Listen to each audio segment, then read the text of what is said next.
I never imagined my life would take such a drastic turn. It all began after the sudden death of my sister. She was my closest family, my mentor, and someone I looked up to. When she passed away, I felt like my world had collapsed. I was heartbroken, unsure of how I would go on without her. My sister was everything to me. She had always been the strong one, the one who seemed to have life figured out. She was successful, well respected, and known for her business. People admired her, so did I. Losing her felt like losing part of myself. After her death, I discovered that she had left everything to me: her house, her belongings, and the most importantly, her business. At first, I felt honored. It was a way to keep her legacy alive, to ensure that her hard work didn't go to the waste. But deep down, I was nervous. I had no experience running a business. I didn't want to let her down. I promised myself that I would do everything could to protect and grow what she had built. Back then, I thought inheriting a business was a blessing. Little did I know it was tied to something far darker, a marine ritual that would change my life forever. My sister was an extraordinary woman. She was known for her determination and ability to overcome challenges. She started her business from scratch, turning it into a thriving enterprise that supported not just her, but also her employees and the community. People often talked about how successful she was. She drove the best cars, wore the finest clothes, and lived in a beautiful house. But her success didn't come without sacrifice. She worked tirelessly, often staying up late to make sure everything was perfect. Looking back now, there were things about her life that seemed unusual. She was very secretive about certain aspects of her business. For example, she didn't allow anyone, not even me, to enter her private office. She had strict rules about how things were done, and she rarely explained why. I remember one time asking her about a small barrel of water she always kept on her desk. She brushed off my question, saying it was just a cultural practice. At the time, I didn't think much of it, but now I wonder if that was my first glimpse into the world he was part of. After her death, I had to step into her shoes. Taking over her business was overwhelming. I had no idea how she managed to run everything so smoothly. There were contracts to sign, employees to manage, and decisions to make. In the beginning, I relied on her staff to guide me.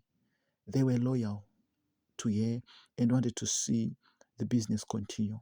But even they seemed uneasy at times. I noticed that some of them would avoid certain tasks or become nervous when entering the office. I also found things that didn't make sense. There were documents with strange symbols and instructions that didn't seem related to the business. I tried to ignore them, focusing instead on keeping the company afloat, but deep down I felt like something wasn't right. As the days went, I started to feel the weight of her legacy. I was determined to honor her memory, but I couldn't shake the feeling that I was missing something important.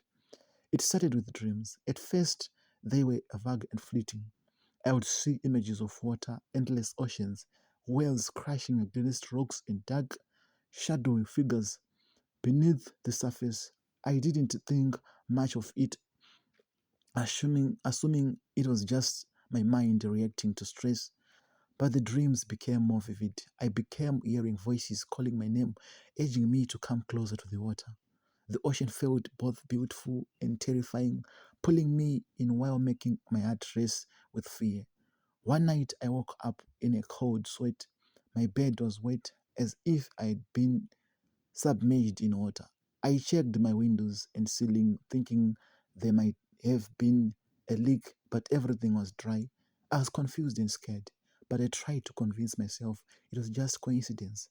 The dreams continued, growing more intense with each passing night. I started to feel like I was drowning, gasping for air as I struggled to wake up.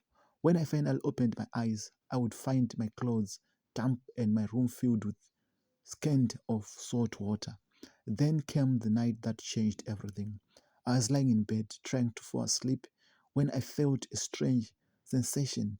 It was as if my body was being pulled by an invisible force. I tried to resist, but I couldn't move. Suddenly, I found myself underwater. The water was clear and calm, but I couldn't see the surface or the bottom. I panicked, thinking I would drown, but then I realized I could breathe. It was an unnatural feeling, like my body had adapted to this new environment. I looked around trying to understand where I was. The underwater world was airy and silent, with shadows moving in the distance. I felt like I was being watched, but I couldn't see who or what was there. When I woke up, I was back in my bed, drenched and shivering. I couldn't explain what had happened, but I knew it wasn't a dream. From that night on, I was forced to sleep underwater every night. As the nights continued, I began to piece together the truth. The dreams, the water, and the strange consequences were all connected. I realized that my sister's business was tied to a marine ritual, a pact she had made for success. I found more evidence in her office, including journals where she had written about their experiences. She described the sacrifices she had to make and the rules she had to follow to maintain her wealth. It was clear that she had been deeply involved in something far beyond my understanding. I felt betrayed. Why hadn't she warned me? Why had she left this burden for me to bear? I didn't ask for this and I didn't want it, but I couldn't escape it. Living with this burden had been a nightmare. My nights are now longer. I dread falling asleep because I know I would be taken underwater. It's exhausting, both physically and mentally. My relationship has suffered. I have become distant from my friends and family because I can't explain what's happening to me. The business is struggling because I can't focus on running it properly. I feel like I'm losing myself. The marine spirits control every aspect of my life, and I don't know how to break free. I have tried everything to find a way out. I have spoken to spiritual leaders, traditional leaders, and even psychologists, but no one had been able to help me. Some have offered advice, but none of it has worked. I have been warned that breaking the pact could have severe consequences, but I'm willing to take the risk. I can't live like this anymore. I need to find a solution no matter what it takes. My story is also a warning to everyone who might find themselves in a similar situation. Be careful what you inherit, whether it's wealth, business, or traditions. Sometimes what seems like a blessing can be a curse in disguise. If you are facing something like this, don't suffer in silence. Seek help and don't give up like what I'm doing. I don't have all the answers yet, but I believe there's hope. I'm determined to break free from this marine ritual and reclaim my life. If you are reading this, know that you are not alone. We all face battles, but with faith and determination, we can overcome even the darkest challenges. My journey isn't over, but I believe the end is to come. I was a bit scared whilst reading this one.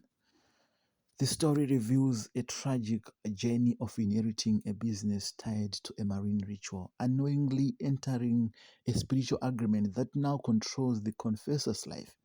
This experience is emotionally, spiritually, and physically draining, with lasting effects on relationships, mental health, and ability to lead a normal life. It highlights the dangers of hiding spiritual pacts, especially when they are tied to wealth or success. And there are key points from this confession: an awareness. The confessor, he had no idea the business was linked to a ritual. Another thing is control. The marine spirits now dictate their life, forcing them to sleep underwater. Yes. Another thing is despair. This has isolated this confessor from loved ones and caused constant fear and exhaustion. Another thing is search for freedom. She is desperate to find a way out. Despite the risks of breaking the pact. Right. To you, my sister who confessed, there are things you need to do. The first important thing is acknowledge your courage. We acknowledge your courage. Thank you for sharing your story. It takes great strength to open up about such deeply personal and difficult experiences. This is the first step towards finding a solution. You are not alone. Many people have faced the similar challenges, and some have found ways to break free from such spiritual agreements. There is hope for you too. Seek help from trusted spiritual leaders, pastors, Christians with experience in deliverance. Be honest about your situation and let them guide you with prayers and spiritual cleansing. Patience and faith will pay you. Breaking free from spiritual ties can take time, but with faith and persistence, it's important. Don't lose hope and don't give up. Keep believing that freedom is within reach. Be cautious of people offering quick fixes or solutions that could make the situation worse. Stick to spiritual guidance and trusted counsel from Christian believers. Even though this is overwhelming, try to take care of your physical and mental health. Surround yourself with supportive people or seek professionals counseling if you feel you need. And to you, everyone who is listening, learn from this confession. Please learn from this confession. Please, please, please learn from this confession. This story teaches us that not everything that looks like a blessing is truly good. Always investigate the source of wealth, opportunities, and inheritance before accepting them. Always investigate the source of wealthy opportunities or inheritance before accepting them. Always investigate the sources of wealth, opportunities, or inheritance before accepting them. Be spiritually cautious. We live in a world where spiritual agreements exist. Be careful about what you agree to, the gifts you receive, or the business you take over. Some things come with hidden conditions. Some of these things come with hidden conditions. Another thing, if something seems too good to be true, seek advice from spiritual leaders, elders, or trusted mentors. It's better to understand fully before committing to anything. If something seems too good to be true, seek advice from spiritual leaders, elders, or trusted mentors. It's better to understand fully before committing to anything. If you know someone going through a spiritual battle, don't judge or isolate them. Instead, support them and encourage them to seek help. They need love and understanding. These people they need love and understanding from us. Listeners, stay prayerful and protect yourself from unknowingly falling into spiritual traps. Ask for wisdom and discernment in all areas of your life. Stay prayerful and protect yourself from unknowingly falling into spiritual traps. Ask for wisdom and discernment in all areas of your life. To the confessor, your courage to speak up is a powerful step forward. Your courage to speak up is a powerful step forward. Trust that you can overcome this. And remember that many people are rooted for your freedom and peace. Trust that you can overcome this, and remember that many people are rooted for your freedom and peace. To everyone who is listening, take this story as a lesson and a warning. Take this story as a lesson and a warning. Be vigilant, stay prayerful, and always seek wisdom before making decisions that could affect your life forever. Take this story as a lesson and a warning. Be vigilant, stay prayerful, and always seek wisdom before making decisions that could affect your life forever. Listeners, wherever you are tuning in from, please, I urge you to pray. This world is turning to be something else. In the morning, pray, thank you, Lord, for this new day. Lead me as I'm going through this day. I need your guidance and support, your protection. In the midday, you need to pray. Pray for your life. Pray for your kids. Pray for your relatives.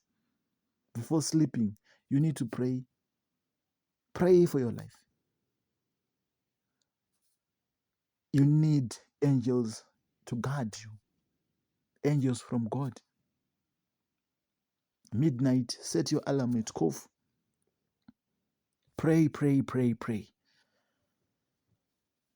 Yes, ladies and gentlemen, there's this question from one of our listeners.